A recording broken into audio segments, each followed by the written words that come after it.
Is Mr. Lucas on? Yes, all. Hi, good evening, Mr. Lucas. Do we have did we get any public testimony, or do we know if anyone from the public has just signed up to testify? Well, no one has reached out to say they want to testify. There are a whole bunch of people in the audience. Oh, a lot of people? Yes, Oh, yes. ma'am. Besides the 17 of us out of 59, it's a lot.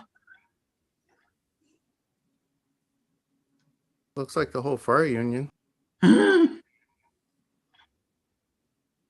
Wow, okay.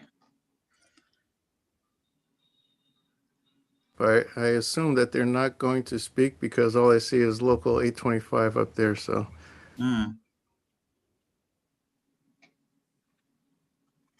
Well, it's 6:02.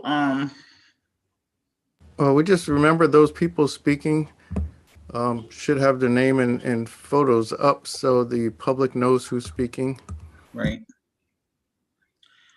All speakers should be on camera. Yes. Who the heck? I'm sorry? Nope. Whenever you guys are ready. All right. Okay. We're ready to go. Yes, sir. We have a quorum, Mm-hmm. I trust.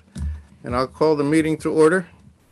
And I will read this notice for the Joint Finance Public Safety Committee will hold a public hearing on Monday, March 11, 2021 at 6 p.m. via video conferencing. Meeting can be viewed at https://bit.ly/38JKWGP or by phone at 301-715-8592. Meeting webinar ID is 913-1056-1950.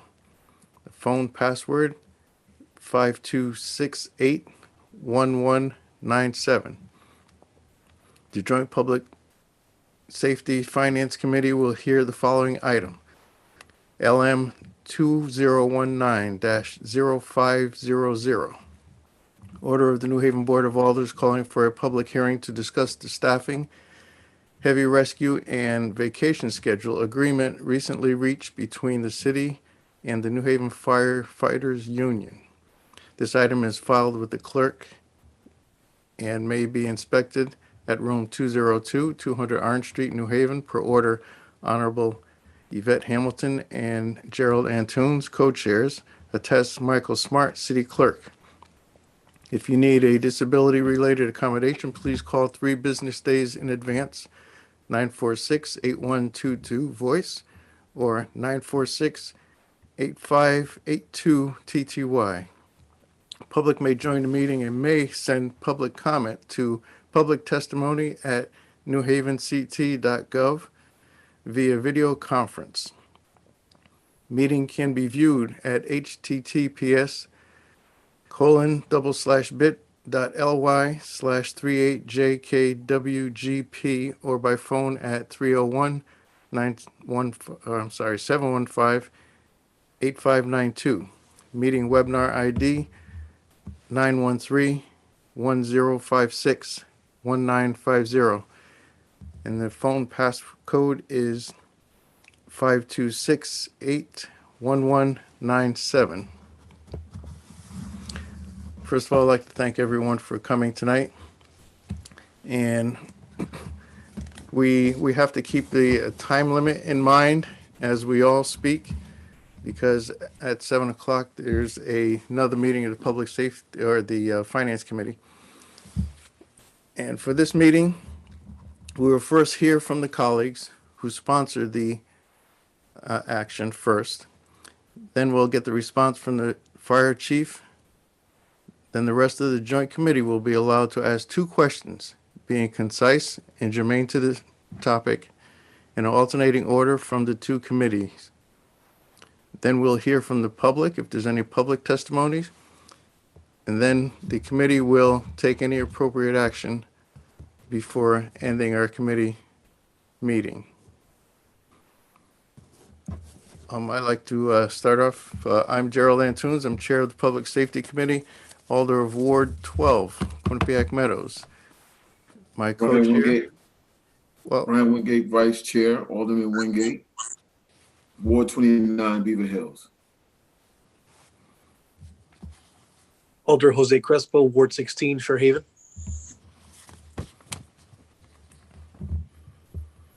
Alder Roth, you're next. Abby Roth, Ward 7. Haywood is not in attendance. I don't see her. Alder Singh. Alder Singh, Ward 5. Alder Smith.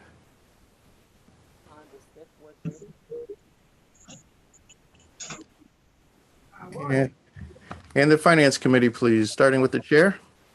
Good evening, colleagues and the public. Yvette Hamilton, Alder for Ward 24, Chair of Finance. I'm Alder Adam Marchand, Ward 25, Vice Chair of Finance. Alder Santiago, are you with us? I don't see him. I don't see him. Alder DeColo, Ward 18, Finance. Alder Morrison?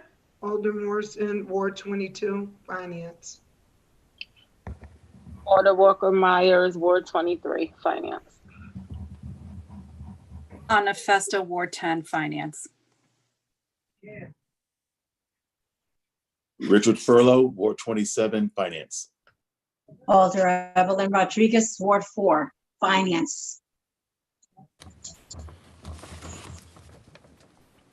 Alder Hurt. Alder Ron Hurt, Ward 3, Finance. Alder Charles Decker, Ward 9, Finance. Good. Thank you very much, members of the two committees. Now we're going to start with the makers of this request. Alders Roth, Winter, and Festa. I'll ask you to present your case, please. Thank you, Mr. Chair. This is Abby Roth, 42 Lincoln Street, and I'll start and then followed by my colleagues. I want to thank the chair and co-chairs of these committees and everyone on the committee for hearing this tonight. I also want to preface my remarks by sincerely thanking our firefighters. Firefighters bravely are willing to put their own lives at risk to protect others. The recent death of a woman in a New Haven house fire is an incredibly sad reminder of how dangerous the role of our firefighters is. And the hearing last year on the role of paramedics also demonstrated how critical our firefighters are. On July 12, 2019, then City Labor Relations Director Tom McCarthy and then President of the Firefighters Union, Frank Ritchie, signed the MOU which is at issue tonight, which states, quote, "This MOU and the terms and conditions herein shall become effective upon signature," end quote. July 12th was less than 3 months before the Board of Alders held a hearing on, voted on, and approved the firefighters contract. A central element of the MOU was the minimum manning requirements. My colleague from Ward 10 will go into more detail about why the MOU's minimum manning provision year after year has a direct impact on our city budget. But in essence, it drives how many firefighters we need to hire, which has salary, overtime, healthcare, and pension implications. The fact that fire overtime is expected to be $3.3 million over budget this year is a clear example of this impact. As my colleagues from Ward 1021 and I stated in our August 2019 letter requesting this hearing, we find it concerning that the MOU could take effect without a public hearing and opportunity for the Board of Alders to vote on it. This was especially concerning because the Board of Alders has called for and funded an external study on fire staffing levels. And yet, through this MOU, a binding decision was made on staffing levels without a study and without an opportunity for public discussion and or questions from the Alders. For example, about 80% of calls to the fire department are for medical emergencies.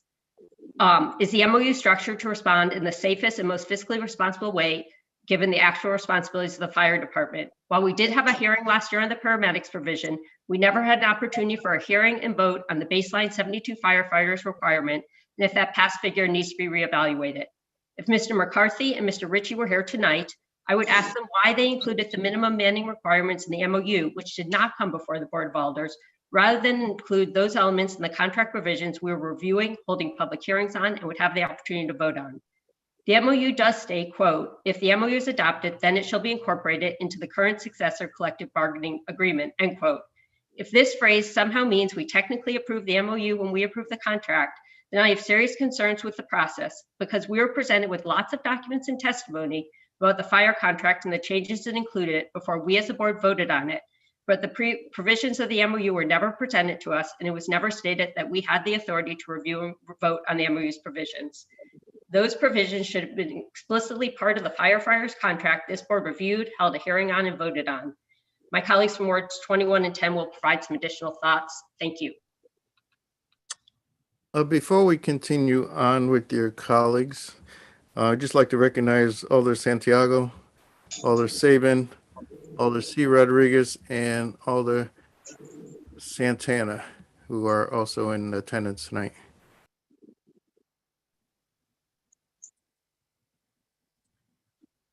Okay, next, is it going to be you, Alder Festa, or? Alder Winter, did you want to go? I can go. Okay, I'll just continue with the item. I too would like to thank both chairs and vice chairs of the committees for hearing us tonight, and to my colleagues as well.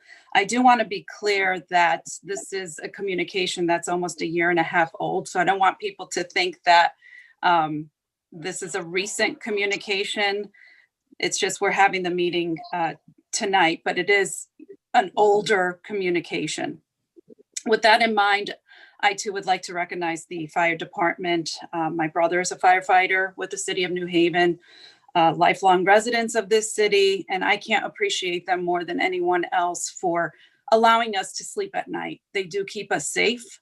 We can go to bed with peace of mind, knowing that we are well taken care of in this city. With that in mind, this MOU that was signed back in 2019 has a financial impact on our city budget and is one that we really should have voted on as a group. You know, what's crazy is that at 7 p.m., the Finance Committee will be hearing about a transfer for fire suppression overtime of $1.9 million. And we're only halfway through the fiscal year. This is something that comes before us every year. There's always a transfer of funds that needs to go to the fire department. So if we're not budgeting properly in our budget, then, you know, we have some questions that need to be answered from our fire department and those in charge. Sorry, I lost my place because I looked down.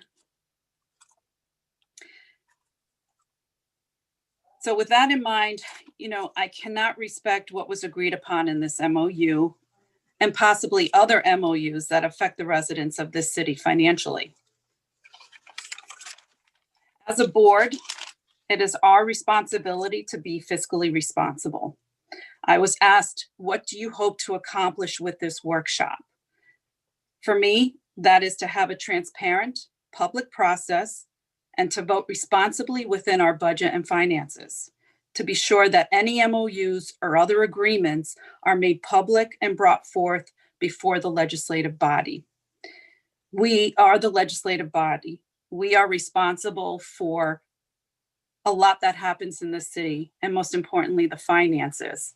And we cannot hurt the residents of this city any further by allowing these transfers to take place constantly with MOUs that are done really without our consent or without us knowing about them. So it is critical that we have a transparent public process when discussing MOUs that have a financial impact on our city residents and as a whole. Thank you. Okay, thank you. Alder Winter, do you want to input some more? Thank you, Chair Antunes, and thank you, Chair Hamilton and the vice chairs and the committee members for your time this evening. And I'll echo the thanks to our local firefighters as well. I'll be brief. I think that the core matter before us really is a legal one. and this board has recently shown through the MOU legislation that we passed, how seriously we take our purview and the purview of other city boards and commissions when it comes to side agreements. And so I think in that vein, that's how I look at this matter is, if an MOU is agreed to between the mayor and the city with something like this that has financial implications, then if it's binding, in what sense can it be binding? Or would it only be binding if it then comes before our board in some manner? And so I think that really is the key question before us tonight is if an MOU like this is agreed to, then what does it really mean? What function does it serve? And, what additional review would there need to be for it to really be effective? So those are my remarks, and I should state my address, 459 Dixville Avenue. Thanks.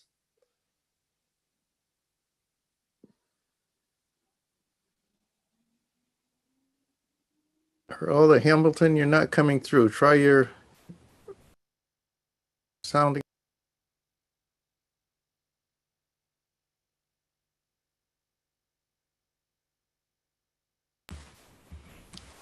You're not showing muted, but we don't hear you. All right. I'm trying Now, here. there you go. We got you. Okay, thank you. All righty. So at this time, we'll hear from the fire department.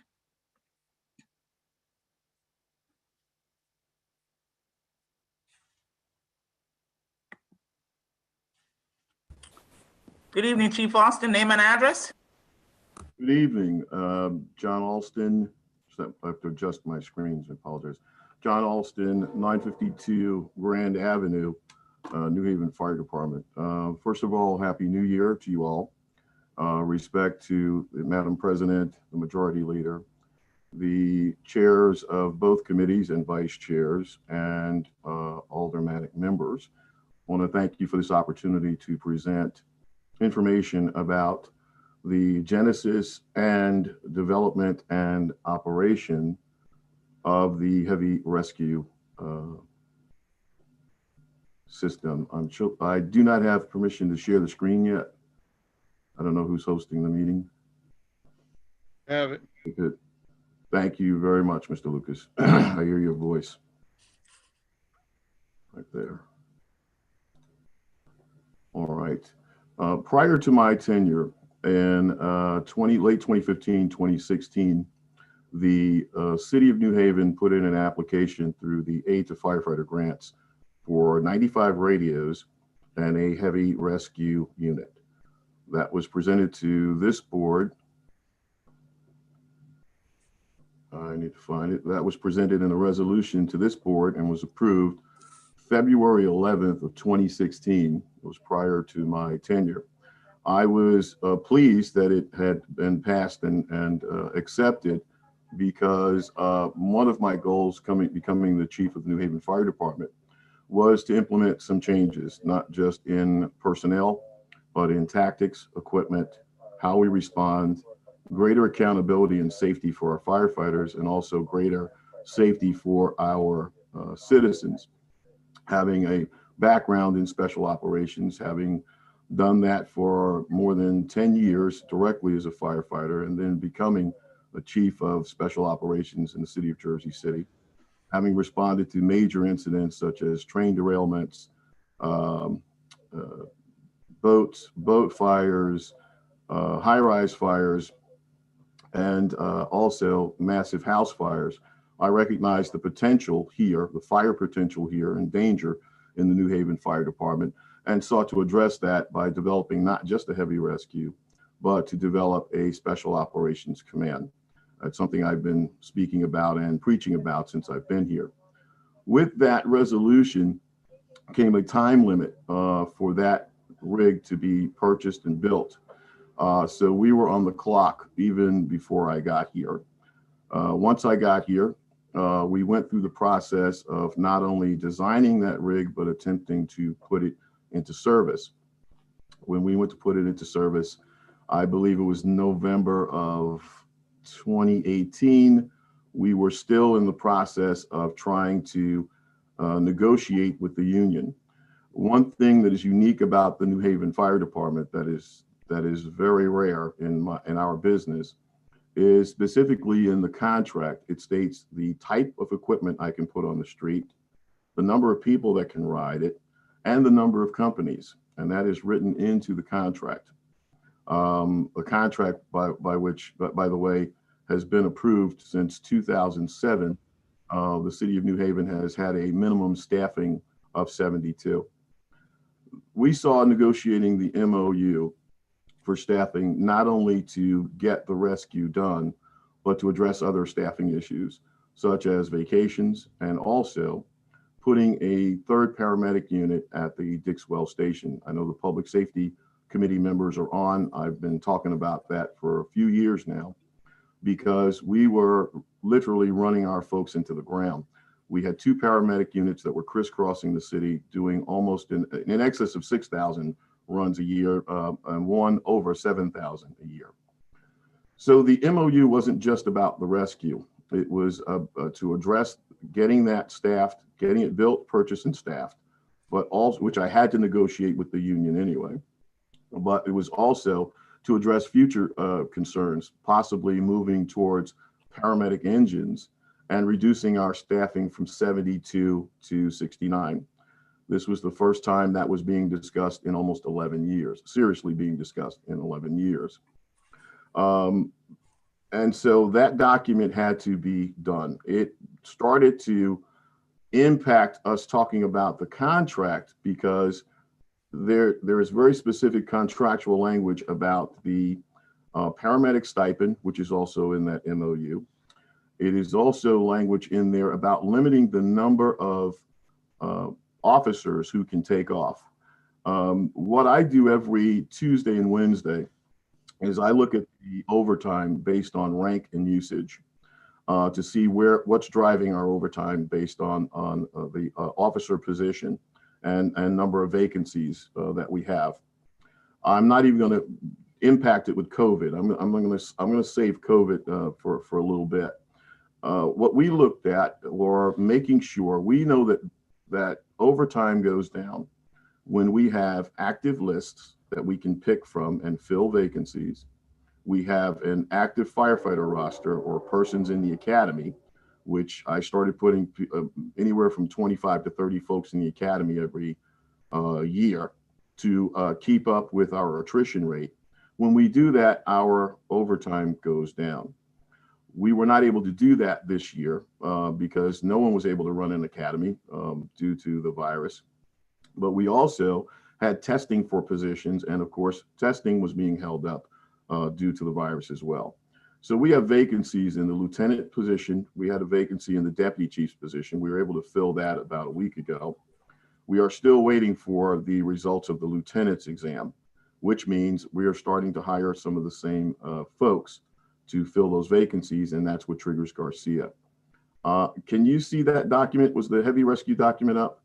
Yes. I apologize. I have multiple windows open, so I just want to make sure you're seeing the right one. So the staffing heavy rescue, and it says vacation schedule, had 3 components to it. It also, if you look at the first article was the educational incentive. We had officers who do not do paramedic work. Due to their rank and assignment, they will not be doing any paramedic work. Even if we went to paramedic engines, they don't do it. Yet they were receiving an educational stipend. We negotiated that out, that when they are promoted to that rank and do not have responsibility for paramedic response, they no longer receive that stipend. So that was a savings that we were looking to garner there.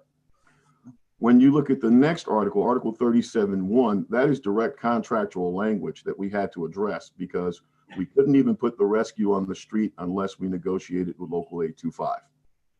So that language in the contract specifically states what pieces of equipment I can put on and how many people can be on that. And that took some negotiation. When you looked at it, Initially, it said that it would be 72 72 firefighters, but we would remove the 2 squad units, which you don't see there, 2 squads that we had in the city, and reduce those 2 squads to a heavy rescue, but also a 3rd paramedic unit in the Dixwell station. By the way, since that unit has been in the Dixwell station, it has responded to more calls than the other 2. It also allowed us to balance where those units were doing 7,500 runs and 6,900 runs apiece each year. They are all averaging just over 5,000 runs, which lessened the burden on those other 2 units and provided a quicker response into the Dixwell Newhallville and cut down the time going into the Westville area. Even though it says the chief has the right and the discretion to drop staffing to 69, it only takes place if we keep the rescue, add a squad, and make paramedic engines. In other words, we wouldn't run the 3 paramedic units. Every engine would have a paramedic that would respond. In that way, this was the first time we were going to be talking about reducing the minimum staffing from 72 to 69. There were off-the-record discussions about different other calculations, but these are the ones that were agreed on finally. The last part of the MOU talked about vacations.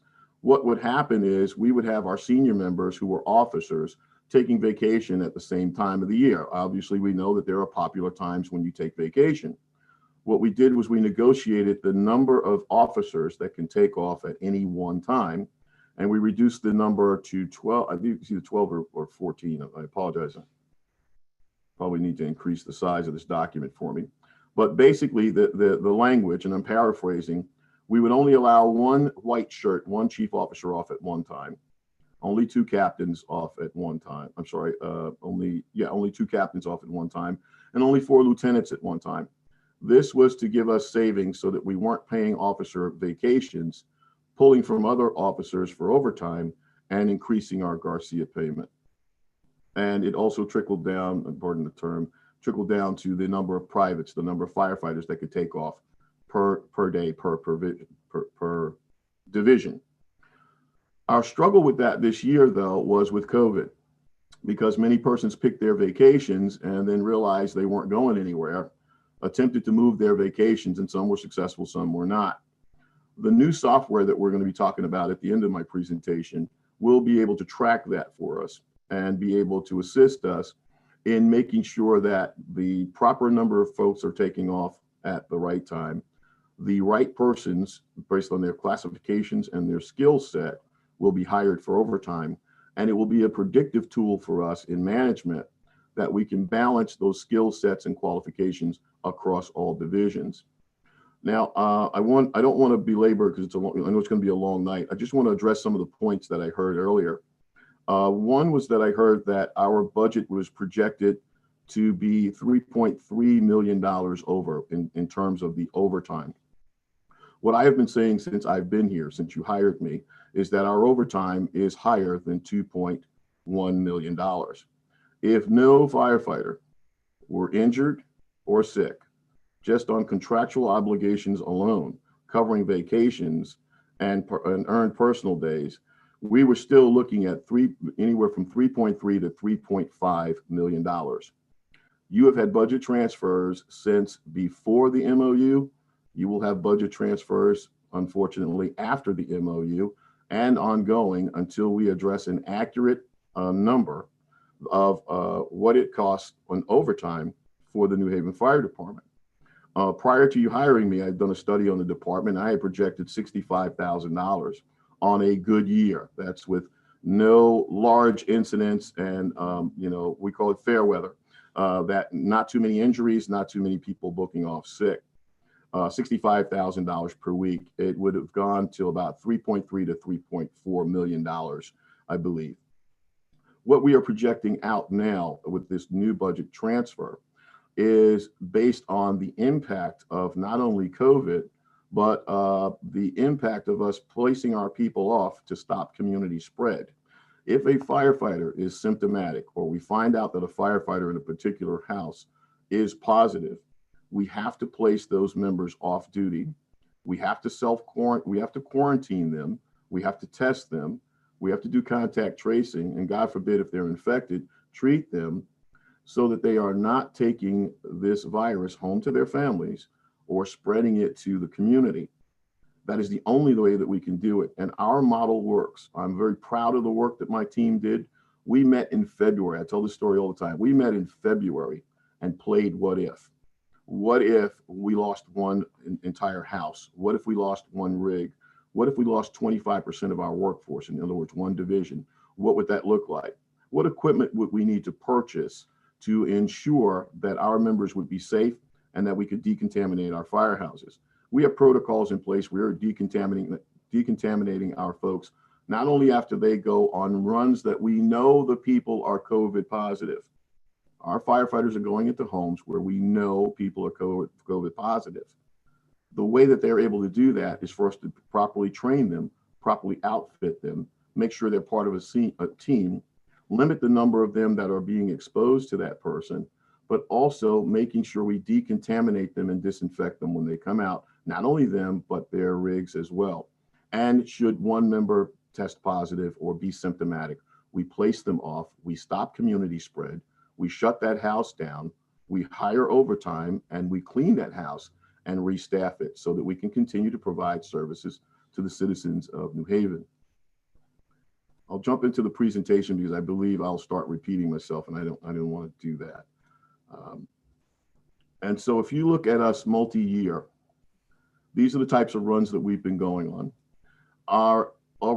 You are right. Our medical calls are nearly 83% of the work that we do.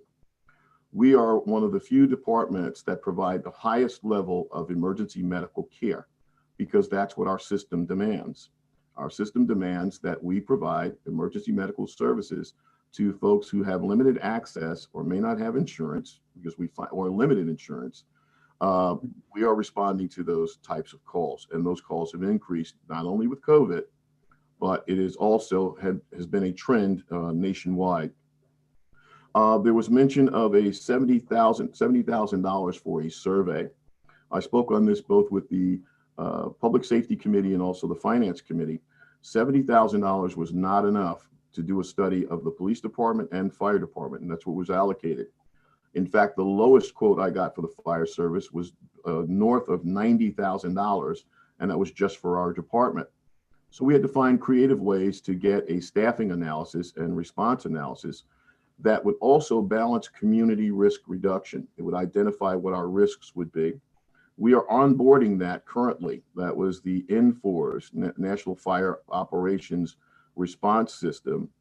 We are utilizing that software, which is being onboarded currently now, that will give predictive indicators of not only our risks, but whether we're sending the right piece of equipment, the right number of people, and responding to the call and getting resolution in the proper way. The great thing about that is that information is shared not only with our elected officials and the public, but it's also shared with our local bargaining units as well, so that it becomes a completely transparent system. That it will be the best predictor, other than hiring an independent consultant at north of $90,000 for us to get that done. And I believe that package, Mr. Gormany will check it for me, I believe that package was going to cost us $18,000 initially, and then $7,000 or $8,000 a year thereafter. There was a mention of our AFG grant. When we got the grant application that was done in 2016 for the heavy rescue, there is a time limit. And if you do not get that in place, you lose the money.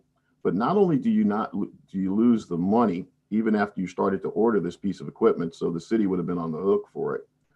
Not only is that, but when you go back to the federal government and apply for additional grants, it is highly unlikely that they're going to be kind to give you additional grants if you did not manage those grants, the larger grants that you have in the first place. So the heavy rescue was a time consideration. It was not to get done before the contract. It was a time consideration to get that piece on the street. And so as long as we were opening up that discussion, we added the educational incentive, the vacation schedule, and we also started to speak about the possibility of reducing our staffing. What that MOU did was it gave us more people searching the fire floor. Someone just mentioned the fatal fire that we had recently.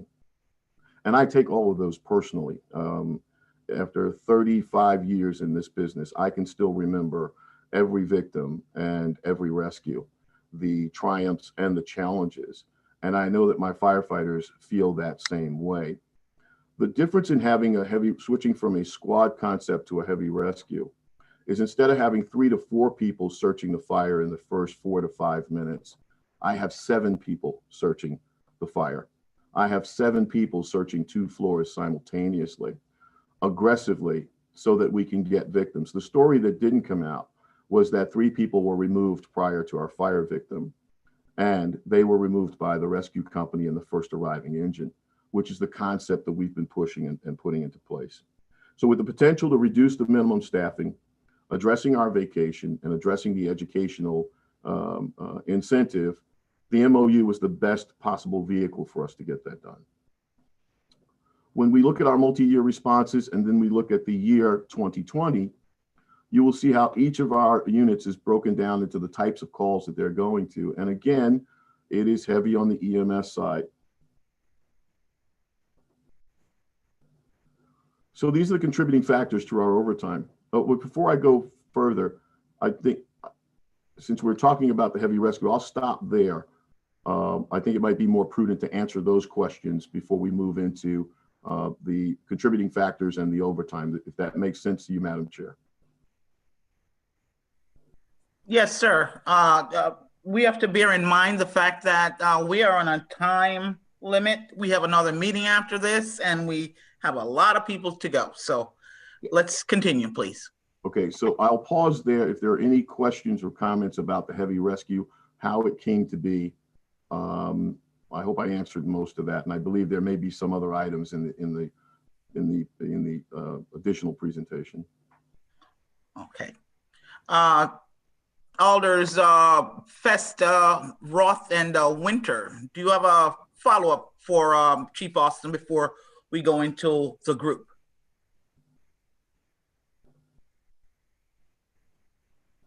Thank you, Madam Chair. Since I'm on the committee, I can wait until my turn in the queue to ask questions. No, we laid out the way we were running this meeting this evening, giving you, as well as Alder Festa and Alder Winter, a second opportunity to be concise and to the point, because we still have a lot of other members. But as you all are the makers, we're giving you the opportunity first. So go ahead, please. The opportunity for questions now? Yes, ma'am. Okay, thank you. I actually have a question that would maybe be directed towards Pat, Corp Counsel Pat King. Mr. Lucas, is a Corporation Counsel on the call as well? Were we able to get them? Yes. Okay. Attorney King, are you with us, ma'am?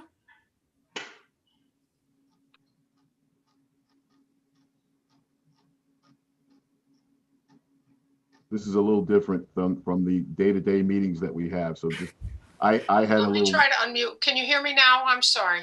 Yes, ma'am. We can hear you. I apologize. Just your name and address for the record, because some questions will be directed to the Corporation Counsel's office, right? Okay.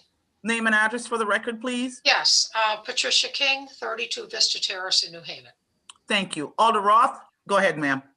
Thank you, Madam Chair, and thank you, Corp Counsel King. I guess I'm trying to understand if the MOU, it appears to have a multi-year significant financial impact on the city, and therefore it seems like it's the type of thing that must go before the Board of Alders. I guess I'm trying to understand if it's legally binding without having been approved by the Board of Alders. Thank you. Well, I would also pose this question to Attorney Kathleen Simpson, who's our Labor Relations Director, who is probably more familiar with MIRA, the Municipal Employees Retirement Act, than I am, since it's more in her area of expertise. This was an MOU that was negotiated and agreed upon before this administration took over. Unfortunately, we've inherited a few of these. So my understanding of MIRA is that under the state law, the Office of Labor Relations is the designee for the management to negotiate these things. And they negotiate with the union reps, and the two parties through those representatives negotiate an agreement. There is no provision in MIRA for a further layer of approval. So my understanding that the requirement for an approval of an agreement or an MOU such as this might well be in violation of MIRA. I know that the board's attorney, when the new ordinance came through, did not agree with this, but that's my understanding of MIRA. And it's nothing personal. I don't want anybody to think that this is anything personal involving me or any of you, but that's just my understanding of the law. So, and Attorney Simpson, who's also on this call, can also address that. Did Labor Relations Director Kathleen? You're on mute. You're on mute, ma'am. Sorry, can you hear me now? Yes, your name and address for the record, please, before you start. Kathleen Simpson, 115 Bomforth Avenue, Bridgeport, Connecticut. And yes, hello, everyone. And I know we're in a rush, so I will make this quick. My corporate, Pat King's analysis of the MIRA and the effect of this agreement is accurate. And I'm not to say, again, I wasn't there when this deal was made. As your labor relations director now, these type of MOUs would not happen this way. I understand the issues, and I certainly understand and I appreciate what was said in the beginning of the call tonight. But at this point, I can only deal with what I have now and what I'm dealing with today and going forward. And so deals that were made like this, whether or not they were done in the best way, if we'll put that best practice, we have to live with now. I will never, since I've been there, this is not happening. And I understand the board's concerns, but again, not personal, but because we have a deal in the contract, it's the deal that was made, and it was signed by the labor relations director and the union president. So it's something that we would, under MIRA, would have to honor. Thank you both for those responses. And I guess just my second question, maybe it is to Chief Alston, and I appreciate everything he shared. I guess I still didn't understand why. I understood that there were certain heavy rescue provisions that seemed to have a time deadline that could not wait until this was voted on in October.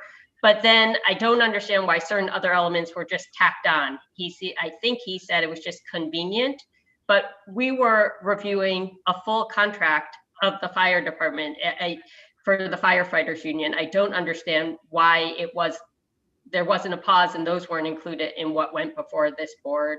Thank you. Sure, I'd be glad to answer that. So again, this AFG agreement was 2016, 2017. It takes a year to build a truck like that. We had off the record discussions with A25 because I had to negotiate with them to put that truck on. Those other items that you saw tacked on were things that we wanted to try and get done. Since we were talking about staffing, I wanted to try and get as much as I could for the city as possible up front by addressing the overtime that I see every week by rank. I don't like the fact that we pay a paramedic stipend and paramedics aren't doing the work. So those were things that I just wanted to push for and get done. If we were going to sit down and talk, let's talk. And there was pushback. There was give and take on the staffing. As much as I wanted to try and get it even lower, we couldn't get it any lower. So if I couldn't get it lower, then I wanted to talk about some other issues. And that's really what that process, that almost organic process of, well, if we're going to talk about this, let's talk about that because it's in the same section of the contract. Thank you. Yeah, I guess I see that perhaps if it instead had to go to this board, that would have given a lever to get that number lower. Because you said during your remarks, the reason overtime is so high is because of contractual obligations. That's circular reasoning to me. We're stuck with these contractual obligations because they were decided in an MOU without a review. So I find that very frustrating. And that's my two questions. Thank you. Thank you, Alder Roth. Alder Festa, do you have any follow-up before we go into the rest of the committee? Yes, thank you, Madam Chair. I do. And it's more geared towards Attorney Simpson. You mentioned a proper process. What is the proper protocol, proper process moving forward in dealing with these types of MOUs? Well, again, I don't want to despair. I wasn't there, and I understand how things might have been different, but I come from back with the state and also working with the city of Bridgeport, and I can't comment on again what was going on. I knew there was a lot of other emergencies you understand going on, but when you're in contract negotiations, and this is just in the same general, my understanding is that you put all of your proposals on the table. If you're going to reach an agreement, it goes through the legislative body, and you have a contract. So this one, I don't know why it didn't get into the contract. It indicates language that should have been in the contract that was presented. So I think that my thought is that once you get the contract, the agreement, you have to live within those four corners. And if you want to reopen it, that's a formal process. It has to go through the same process as it would with a contract, which would also involve going to the legislative body, you know, if you get a change. So that's how I have always dealt with the contracts and contract negotiations. But again, I'm not here to second guess that, but I would say that that's how I see it today. And since I've gotten there, and because I do understand there's a budget, there's an agreement, and we also understand the transparency and also the role of the legislative body when it comes to negotiating these contracts and getting agreements and getting them through. So, but again, there's a lot of other factors I'm understanding that went through this, and I wasn't the labor relations director. So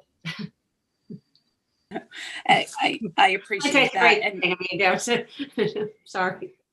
And, you know, we understand that this is an MOU that stemmed prior to you being in your current role, but it's good for us to understand where we stand today with the process and what should have taken place then as well. We can't look back. We can only look forward at this point.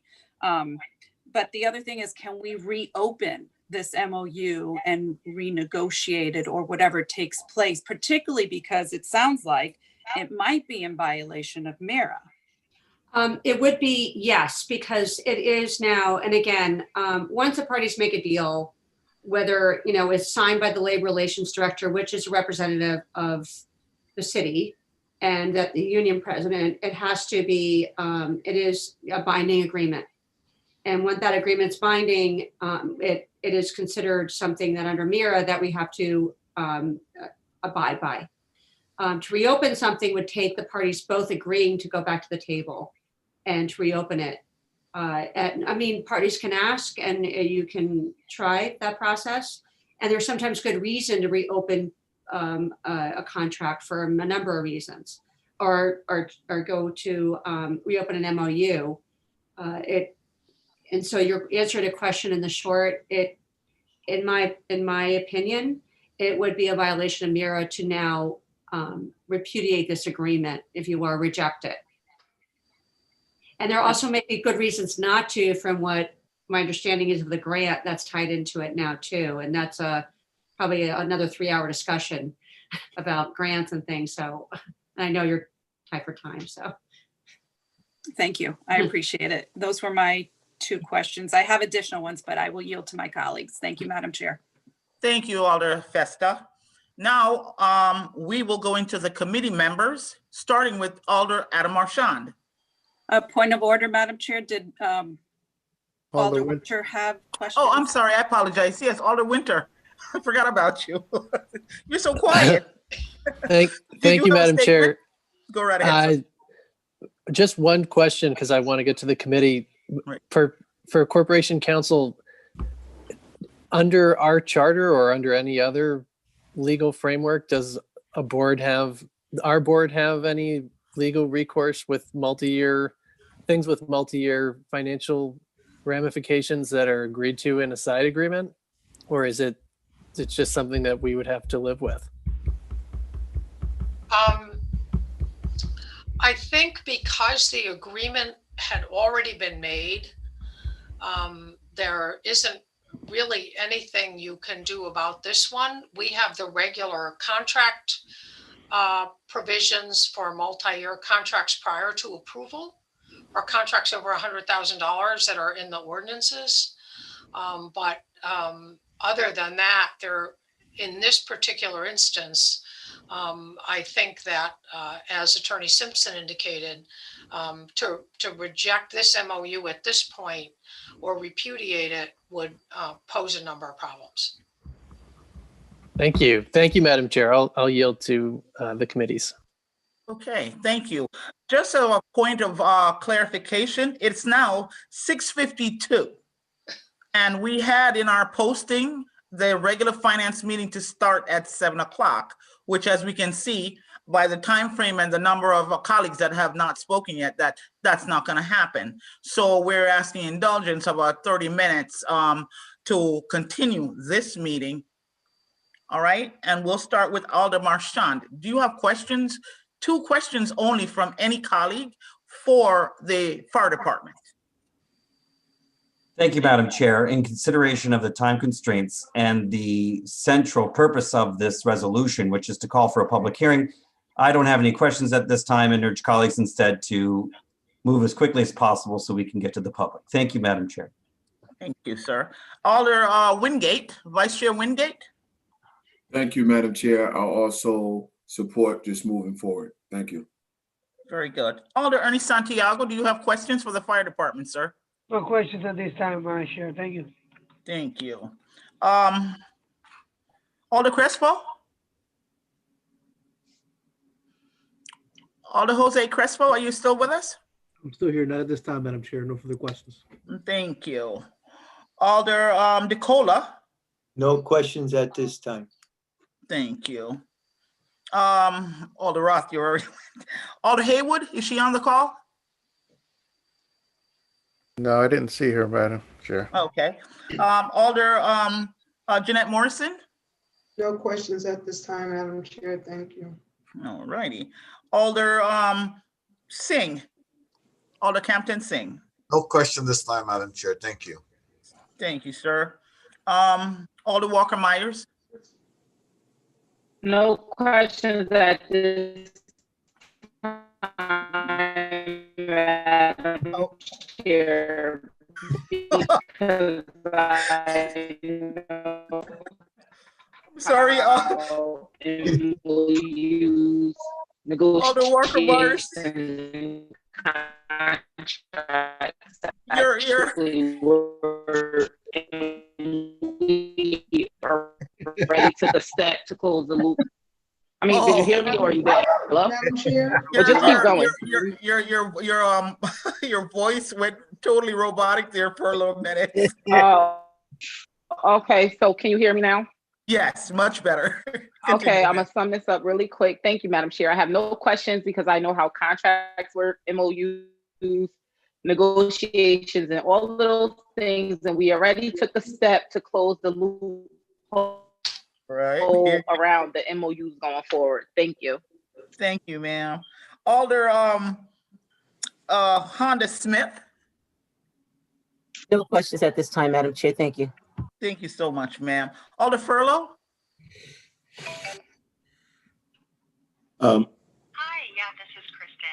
I don't have any questions, Madam Chair, but I do have a comment that I think I will just reserve for our discussion. Thank you.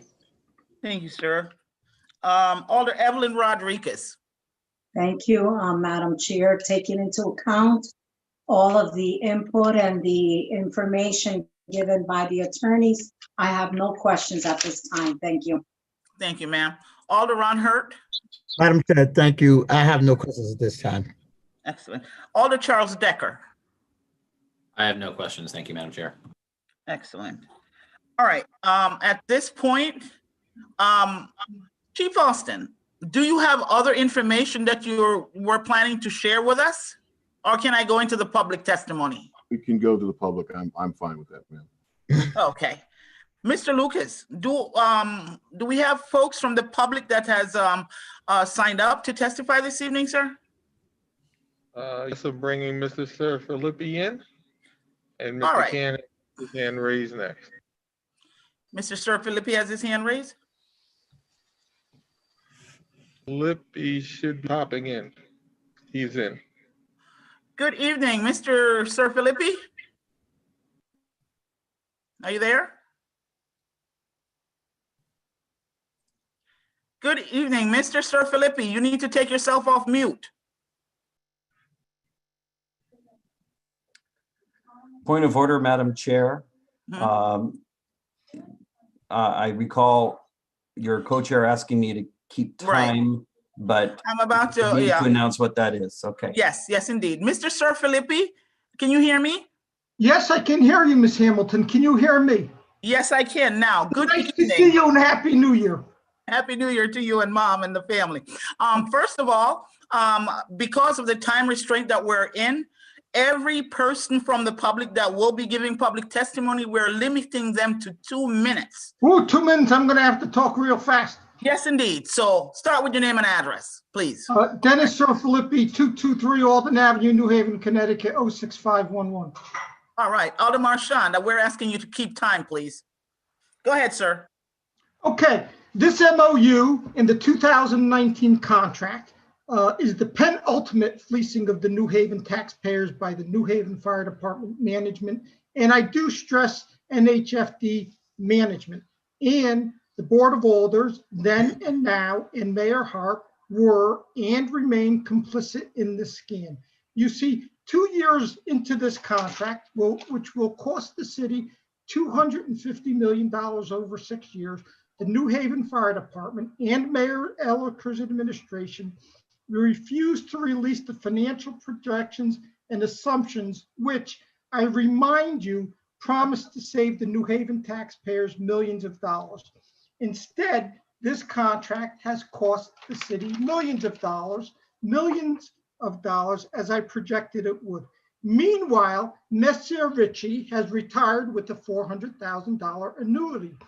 As unconscionable as that is, it pales in comparison to the Ponzi scheme that has been perpetuated on the rank and file membership of the New Haven Fire Department.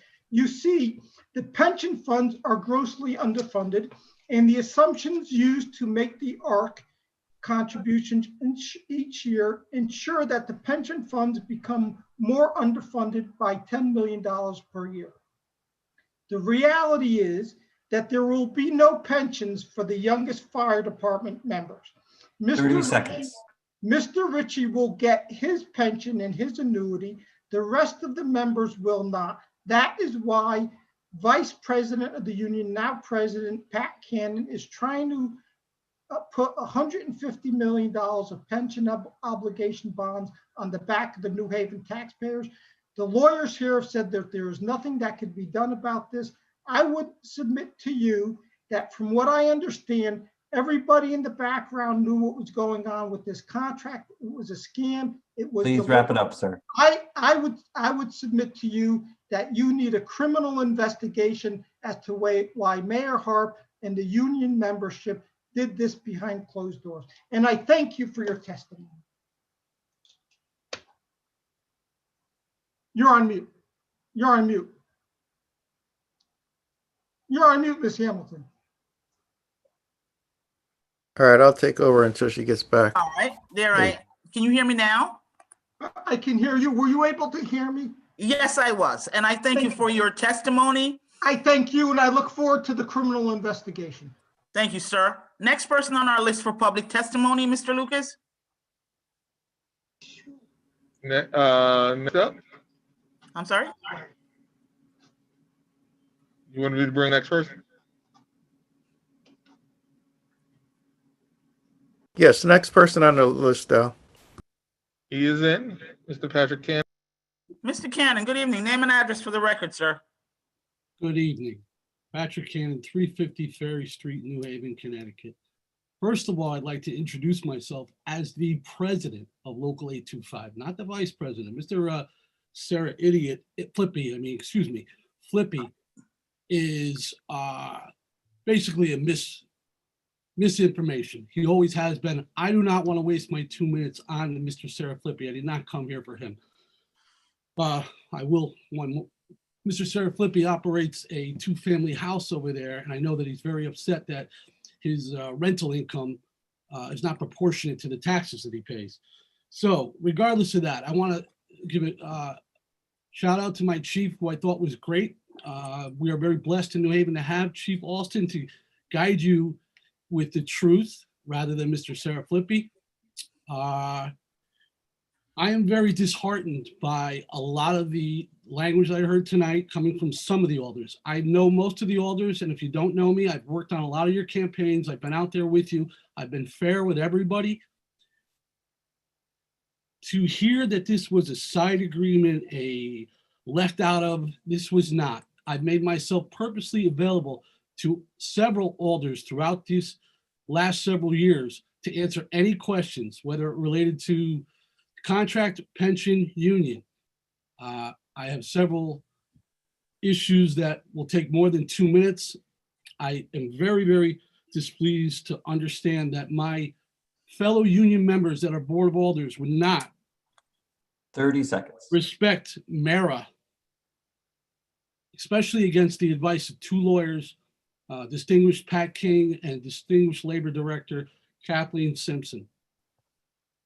I urge you to take their advice. This is a violation of Mara. And unfortunately, I've had many conversations with several alders in the last several days. We are going to end up costing the taxpayers exorbitant amount of money Please wrap up, by sir. having lawyers. This will end up in court for years if you do not honor this contract. We are blessed in New Haven. You 30 alders are blessed. You can put your Please head wrap down up, at sir. night. You can put your head down at night knowing that the New Haven Fire Department is there to protect you. In regards to this heavy rescue, whether you're out on Townsend Avenue, by the water, by the airport, by the tank farm, whether Please you're in wrap any up, sir. industrial area, whether you are at Yale, whether you're in an area where there's confined space underground, we're there for you. That rescue is one of the most specialized units in the country. We are Madam blessed Chair, to point of have- order. This is Alder Adam Marchand. The member of the public has gone well past his time limit. He would Thank you. need permission Thank from you, the and I chair was- to continue past the 2 minutes. All right, Mr. Cannon, one more sentence. I look forward to working and giving you the truth in regards to how this fire department is run. Thank you, sir. Blessed. Thank you. Next person on our public testimony list, please.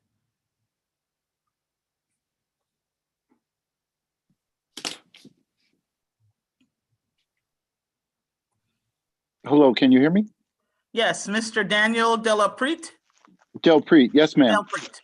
Okay, go ahead. Identify yourself, sir. Name and address for our records. My name is Daniel Delpreet, 155 Stevenson Road, New Haven, Connecticut, 06515. And I'm also Vice President of Local 825. Okay, 2 minutes, sir. Go ahead. Yes, ma'am. I'd like to pick up where President Cannon left off. And first and foremost, thank you, Chief Alston, for his presentation tonight. I am a new member of the New Haven Fire Department. I've been lucky enough to be employed here for 7 years.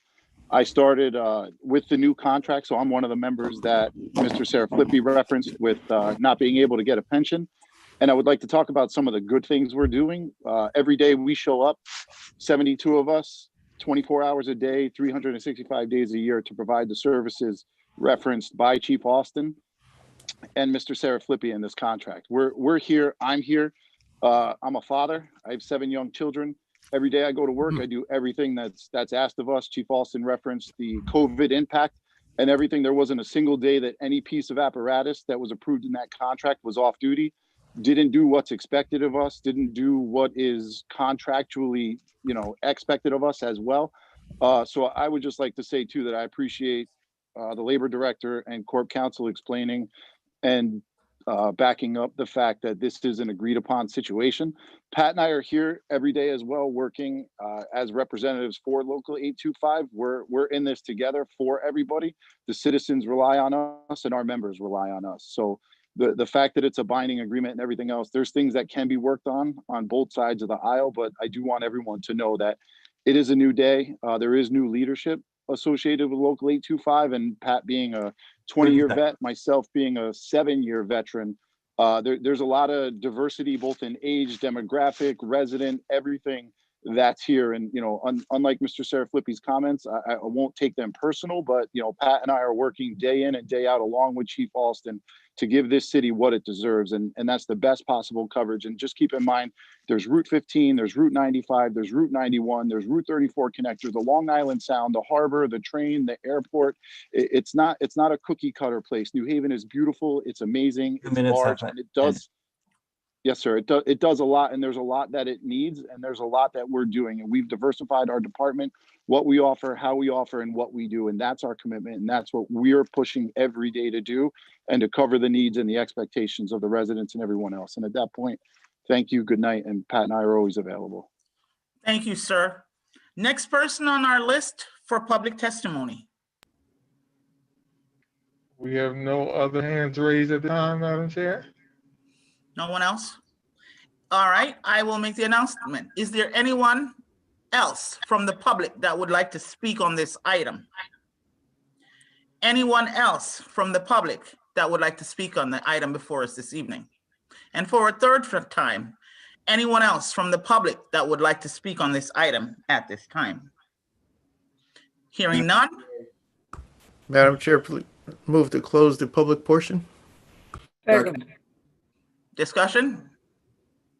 Any discussion on closing the public? All in favor? Aye. Move the Point of order, Madam Chair. Did you announce how you would conduct voting in this joint committee? No, I have not, Is there a, I ask because our process in finance has been to call the roll. Although and we can do that this evening. My recommendation is that it's more clear and precise to do it that way. That would just be my recommendation, Madam Chair. Okay, so now, all right, so at this point, now we will, do I have a motion? Madam Chair, the motion was made and seconded. If you call the roll, it's a matter of reading the names. My apologies, I didn't hear that. Okay, Alder Yvette Hamilton. Yes. Alder Adam Marchand. Yes. Alder Gerald Antunes. Yes. Alder Brian Wingate. Yes. Alder Ernie Santiago. Yes. Alder Jose Crespo. Yes. Alder Salvatore DiCola. Yes. Alder Abby Roth. Yes. Alder Jeanette Morrison. Yes. Alder Campton Singh. Yes. Alder Taisha Walker Myers. Yes. Alder Honda Smith. Yes. Alder Anna Festa. Yes. Alder Richard Furlow. Yes. Alder Ron Hurt. Yes. And Alder Charles Decker. Yes. All righty. Alder Evelyn Rodriguez. Oh, Yes. I'm sorry. I missed you. I apologize, Alder Rodriguez. Okay, public portion is closed. Madam Chair, this is Alder Adam Marchand. Yes, sir. I move that we read and file, or that we recommend that the full board read and file this item. Second. Any discussion on the reading and filing of the item? Go ahead, Alder Marchand, I see your hand. Thank you, Madam Chair. I certainly want to thank you and Alder Antunes, your co-chair, for running the meeting this evening. I want to also say that this item is an example of a past practice and method that was far from ideal, to say the least. I am heartened that we as a board took action recently through passing the ordinance around disclosure of MOUs to rein in a phenomenon that has not always been the best practice for the city. I do want to say a few words of support for our firefighters and the hard work that they do. I am also of the opinion that it's not a question of trying to undo this particular agreement, but rather to establish a better process going forward, which this hearing helps to shine a light on, but certainly our ordinance amendment, more than any other action, is going to change how these things play out. But the resolution brought forward by our colleagues called for a public hearing. We have now satisfied that request. And so I urge colleagues to support the motion to recommend that the full board read and file the item. Thank you, Madam Chair. Any other discussion? Alder Roth, go ahead. I see your hand. Thank you, Madam Chair, and thank you again to everyone on this committee for listening to this hearing tonight. Yeah, I want to echo many of the things the Vice Chair just said. I very much, as I said in my opening statement, appreciate the hard, important work of our firefighters. I do think it was important to have this hearing to get clarity around exactly sort of what the authority of that MOU that was done prior to our contract negotiation, and to clarify, to get clarity around that. I also think it's important, though, going forward, Chief Alston talked about now they are sort of have better ways to analyze the staffing model. And I think it's really, really important. You know, since 2007, we've had the 72-person figure, and we need to keep our community safe. We also need to be able to afford what we're doing. And so we have to make sure we're keeping them safe to the highest extent possible, and also being fiscally responsible. So I think we have to keep an eye open to analyzing that and getting that data. Thank you. Okay, any other discussion from colleagues? Alder Furlow, go ahead, sir. Unmute, yeah, go ahead. Yep. Thank you, Madam Chair. I just want to offer my gratitude and thanks for our fire department, our chief, for the excellent job that they're doing in protecting our city. And I also like to caution our department heads from making unsavory comments on previous administrations. We know who was here and who wasn't here. And we're all trying to work together to do the best work for our city. And so I think it's just important that we just are careful with our remarks so that they're not seen to cause any kind of shade on any former administration or government official. Thank you, Madam Chair. That's my comments. Thank you. Any other comments from colleagues? Alder Brian Wingate, go ahead, sir. Thank you, Madam Chair. I just want to say thank you to the fire department. I'm not going to belabor this issue, but I just want to say again, thank you for all the hard work that you do. We appreciate you, especially through this pandemic time. You've always been up. You know, I had a fire in my neighborhood and y'all was right there on it. I just want to say thank you, thank you, thank you. Okay, thank you. Any other comments and or from any colleague? Am I missing any hands? Somebody help me. No, madam. I don't see any hands up. Okay. All right. So I would like to make a comment. Let me say thank you to the fire department for your hard work and effort. I know it's not easy, but we appreciate your work in our city. Going forward, we realize now that, you know, we have to do things more transparent, and it will happen. Thank you. Alder Walker Myers, did I see your hand? Nope. Oh, all right, my mistake. At this time, Alder Antunes, you're next. Thank you. I guess to wrap it up, I've been around the city a long time. I've seen a lot of fire chiefs, the good ones and the ones that weren't quite as good. And this is one of the few times I've ever seen the fire union pat the chief on the back. And I think it's well deserved. Chief Alston has done a great job with the fire department. He's coming here from out of state. I wish we could find, when we search for other department heads, to find someone that fits the same bill. So congratulations to you and your whole department, Chief Alston. You do a great job, and I've learned a lot from you and the personnel. So I hope this is a good learning point for our alders. We've got a lot of information tonight, and to understand firefighting and management of fire personnel is something that is not an easy task. So tread lightly. That's all I have to say, Madam Chair. Thank you. Thank you. All right. I'll ask, are there any other discussions from colleagues? And with that, hearing none, we'll vote. I know I'm in favor. Alder Antunes, are you in favor of reading and filing this item, sir? Yes. Alder Adam Marchand. Yes. Alder Brian Wingate. Yes. Alder Ernie Santiago. Yes. Alder Jose Crespo. Yes. Alder Salif Vitor Nicola. Yes. Alder Abby Roth. Yes.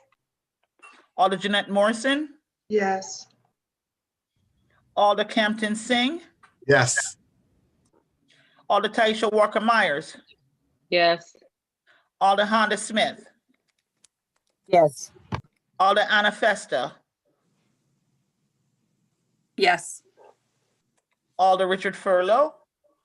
Yes. Alder Evelyn Rodriguez. Yes. Alder Ron Hurt. Yes. And Alder Charles Decker. Alder Decker. Yes. Thank you. All righty. So motion passes. The item will be read, print, and filed. At this time, I'll entertain a motion for adjourning. Madam Chair. Move that we adjourn the joint committee meeting. Second.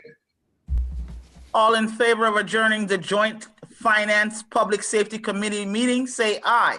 Aye. Aye. Aye. Thank you.